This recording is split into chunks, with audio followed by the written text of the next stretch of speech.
Mas se valorizar, vai ter remoção? Oi? Isso que eu quero saber, a gente quer entender como é que vai ser. Como é que eu vou remover uma pessoa É isso que a gente valorizou mas o como o terreno? senhor... Tem fortes políticas de desfavelização acontecendo agora. Todos eles tentando resolver. Culturalmente, o Brasil adotou outro caminho, que é de aceitar a favela como um elemento da própria personalidade. Ah, a favela faz parte da nossa cultura. Eu não acho que isso deva ser aceitado. É um enfrentamento que é urbanístico, estrutural e cultural também. Então, envolve, retirar o crime organizado. 2, avaliar qual a natureza daquela favela e daquelas pequenas propriedades informais, por enquanto. No livro amarelo, a gente fala de 4 modelos. Lugares que têm interesse econômico. Vou dar um exemplo. Vidigal, aqui no Rio de Janeiro, mas que são aclives. Lugares que têm interesse econômico e são planos, a maré. Aí lugares sem interesse econômico e que são, vamos dizer, com aclives ou acidentados. E sem interesse econômico e planos, ou seja, uma planície. Cada um terá uma política diferente de desfavelização. O que tem interesse econômico, a pessoa que mora lá vai ser tirada de lá para que possa se construir empreendimentos, Não, é isso? muito pelo contrário. Você pode fazer um aproveitamento adjacente levar empresas para a região, levar empregos para a região, só que você vai fazer um leilão reverso, você tem mais possibilidades no leilão reverso de você atrair investimento privado. Agora, se é uma área de pouco interesse econômico, o investimento será majoritariamente público. A questão do interesse econômico é para você poder vincular a participação econômica nisso. Então, por exemplo, uma região distante, de baixo interesse econômico, mais plana, qual a principal questão dela? Em muitos lugares, essas casas já são de alvenaria, você tem que fazer, como aconteceu na Argentina, uma adequação da construção à legislação nossa. A conferir a essa pessoa o título de propriedade. Qual o principal problema dela? É o problema de você conectar ela em termos urbanos. Você ter vias de acesso. Então, boa parte da desfavelização vai ser transformar aquilo num bairro, arborizar, levar equipamento urbano e conectar de maneira mais eficiente essas pessoas ou com metrô ou com vias de acesso melhores. Mas se valorizar, vai ter remoção? Oi? Isso que eu quero saber, a gente quer entender como é que vai ser. Como é que eu vou remover uma pessoa É isso que a gente valorizou o mas como o terreno? senhor, a gente quer entender como, no detalhe, o senhor Mas vai fazer. isso não consta no programa, isso seria de uma desumanidade gigante. Então o que o senhor vai fazer A exatamente? pessoa vai ser dona do título de propriedade dela Vai num ser o bairro quê? novo. Eu não entendi, desculpa. Um título de propriedade de uma casa que vai ser reformada num bairro que vai ser digno, Sadio. Por que eu iria remover? Eu não entendi a pergunta. Por que eu iria remover essa pessoa? Não, a gente está perguntando se isso não é remoção com outro nome.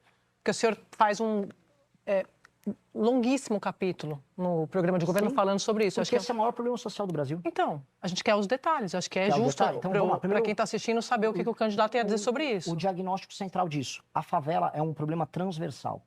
Ela congrega inúmeros outros problemas dentro dela. Problemas de saneamento, de acesso à água, problemas que vão de tuberculose a pior desempenho escolar. Resolver a favela é você resolver múltiplos problemas ao mesmo tempo, dentro de uma chaga que é urbana, né? Chaga que atende a paisagem urbana. Resolver ela é você atacar muitos problemas ao mesmo tempo. Por isso que nós temos um capítulo enorme dedicado a isso, que envolve desde a autoestima da pessoa que mora lá, a ideia própria de uma cidade séria no século XXI. Tem um trecho, eu queria que o senhor explicasse, que o senhor fala de remoção, de demolição em 48 horas.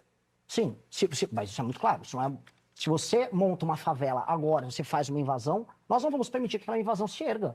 Movimentos de moradia, movimentos de especulação imobiliária, grilagem. Se em 48 horas você não construir uma casa, né? Uma pessoa vai tentar montar um barraco, você vai ter que apenas cumprir a lei, que é impedir aquele barraco de ser montado. Senão você não tem direito de propriedade no Brasil, você é um país sério. País sério, existe propriedade pública e a privada é respeitada. Senão não tem regra. Mas isso é uma regra básica. Nós vamos utilizar, inclusive, satélites, georreferenciamento para evitar novas invasões. Existe uma indústria da grilagem que acontece no ambiente urbano e que também acontece no ambiente rural. A mesma lógica para evitar, por exemplo, ocupações de grileiros de áreas de proteção ou áreas de manancial. Em São Paulo, as áreas de manancial foram inteiras invadidas. Foram invadidas para a construção de favelas e depois o PCC ocupou. Isso quando não é o próprio PCC que organiza as invasões. Então, sim, isso precisa ser feito. Eu não vou permitir o surgimento de nenhuma outra favela. É isso que um presidente sério tem que fazer. Isso é lei e ordem. Agora, quem mora na favela, aqueles 16 milhões de inscritos que a gente está perguntando sobre esses 16 milhões terão direito a título de propriedade e viverão em bairros que não terão mais o crime organizado, que serão devidamente urbanizados. E se eles estão para dar mais exemplos, uma pessoa que está numa encosta, igual aconteceu em Juiz de Fora agora, não dá para morar numa encosta. Vai ter que tirar as pessoas dali, vai ter que fazer um prédio para essas pessoas morarem. Se não há interesse econômico em participar dessa atividade, o poder público vai ter que fazer a construção de prédios. Para isso eu preciso liberar espaço fiscal, por isso que eu preciso fazer as reformas. Isto é uma política de Estado para o Brasil se comprometer, igual Singapura se comprometeu, ou igual a China conseguiu evitar, de se tornar um lugar favelizado e dar dignidade para as pessoas. Resolver favela é um tema central para o Brasil se tornar um país sério. Como é que você vai proteger o morador avaliando aqui um dos 4 eixos, tá? Que é de forte interesse privado, econômico.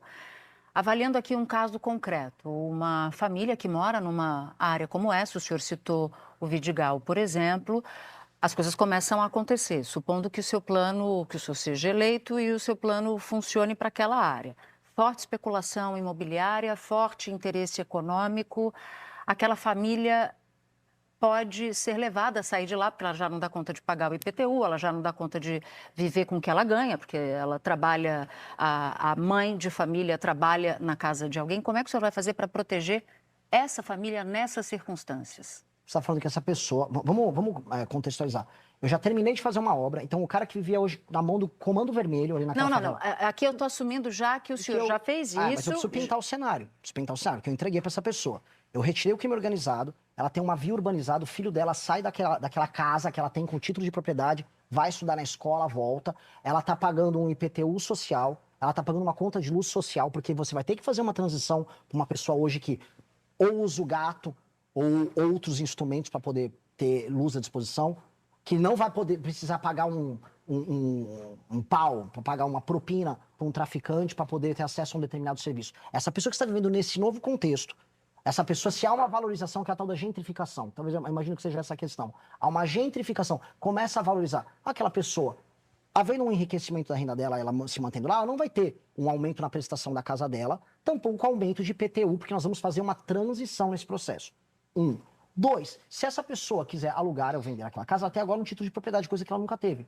E aí, se isso se valorizou, ela se valorizou, ficou mais rica. E aí, se essa pessoa está mais rica, eu consegui, através de cidadania, fazer com que uma pessoa que hoje não tem nada, que hoje é uma semi-escrava num regime quase feudal, tocado por um lorde criminoso do Comando Vermelho, essa pessoa é um feliz proprietário de um imóvel que pode locar ou continuar morando lá. Eu fico muito feliz se esse for o dilema dela de agora em diante, porque hoje o dilema dela é saber se ela sobrevive.